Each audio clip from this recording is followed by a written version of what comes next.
दोस्तों नमस्कार, मैं हूं डॉक्टर श्रीपति त्रिपाठी। जीवन को सुचारू रूप से चलाने के लिए आमदनी का एक अच्छा स्रोत होना चाहिए। वह आमदनी का स्रोत बेहतर होना बहुत आवश्यक है। इसके लिए अच्छे कारोबार या नौकरी की तलाश हर व्यक्ति करता है, परंतु कई बार लाख प्रयास करने के बाद, लाख कोशिश करने के बाद भी लोगों को करियर में बिल्कुल सफलता प्राप्त नहीं होती। आज हम ज्योतिषीय दृष्टिकोण से जानने की कोशिश करेंगे कि करियर में किन वजहों से व्यक्ति को चुनौतियों का सामना करना पड़ता है, क्यों परेशानियां होती हैं, क्यों नौकरी नहीं मिलती, क्या उसके मुख्य कारण हैं, और कुंडली में ग्रहों की वह कौन सी स्थितियां हैं जिनसे कार्य क्षेत्र और कारोबार में सफलता प्राप्त नहीं होती है, कौन से वह कारण हैं। वैदिक ज्योतिष के अनुसार कुंडली का वो दसम भाव करियर के बारे में इंगित करता है, करियर के बारे में जानकारी देता है। इस भाव का भावेश यदि अच्छी अवस्था में है, उच्च का हो, मित्र भाव में हो या दसम भाव में कोई शुभ ग्रह विराजमान है, तो कार्यक्षेत्र में व्यक्ति को दिक्कतों का सामना नहीं करना पड़ता। इसके साथ ही कुछ अन्य स्थिति भी है जिनके बारे में नीचे बताया गया है, और अभी उसके बारे में मतलब नीचे वीडियोस में हम बताएंगे।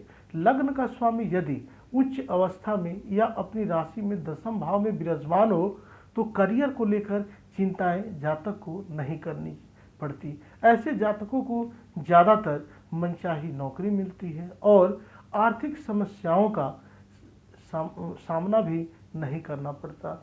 इसके साथ ही ऐसे लोगों में धर्म के प्रति भी आस्था होती है और वह धार्मिक खासकर क्रियाकलापों में हिस्सा लेते हैं। मेहनतकश होने के साथ साथ ऐसे लोग कभी भी अपनी मेहनत करने से नहीं कतराते और यही उनकी सफलता का मूल राज है।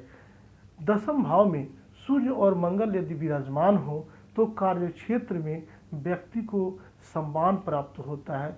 ऐसे लोग तेजस्वी होते हैं और अपने कार्य से सहकर्मियों, अपने जो भी अनुयायी हैं, उनको भी प्रभावित करने वाले होते हैं।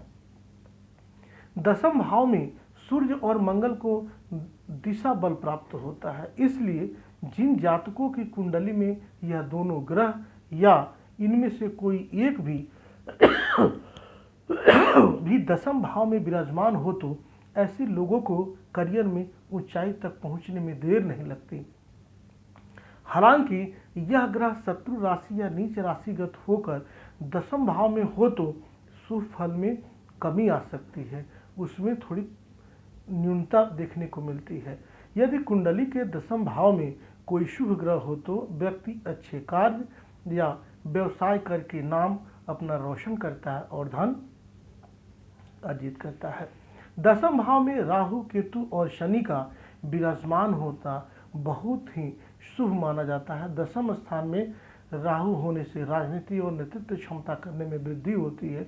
इन ग्रहों के दसम भाव में होने से व्यक्ति को कार्यक्षेत्र में उन्नति होती है, इसलिए इन ग्रहों से जुड़े उपाय करके अपने करियर को सही दिशा देने की कोशिश ऐसे जातकों को निश्चित रूप से करनी चाहिए। वहीं दसम भाव पर क्रूर ग्रहों की दृष्टि अगर है या लग्न के अनुसार अकारक ग्रहों का दसम भाव में विराजमान होना भी करियर में यह असफलता का कारण बनता है, परेशानियां देता है और लाख कोशिश के बावजूद भी सफलता नहीं देता। उपाय इसके जो हैं कि जिन जातकों को करियर में परेशानियों का सामना करना पड़ रहा है उनको निम्नलिखित जो है अभी नीचे जो उपाय हम बताने जा रहे हैं वह उपाय करना चाहिए। कुंडली में दशमेश को मजबूत करने के लिए उस ग्रह से संबंधित आपको उपाय करनी चाहिए। दसम भाव पर यदि क्रूर ग्रहों की दृष्टि है या कोई ग्रह जो है दसम भाव में विराजमान है तो उसे शांत करने के उपाय करें।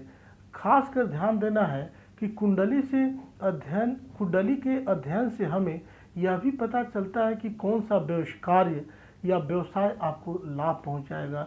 इसके लिए एकादश भाव का अध्ययन करना काफ़ी श्रेयस्कर होता है, काफ़ी आवश्यक होता है।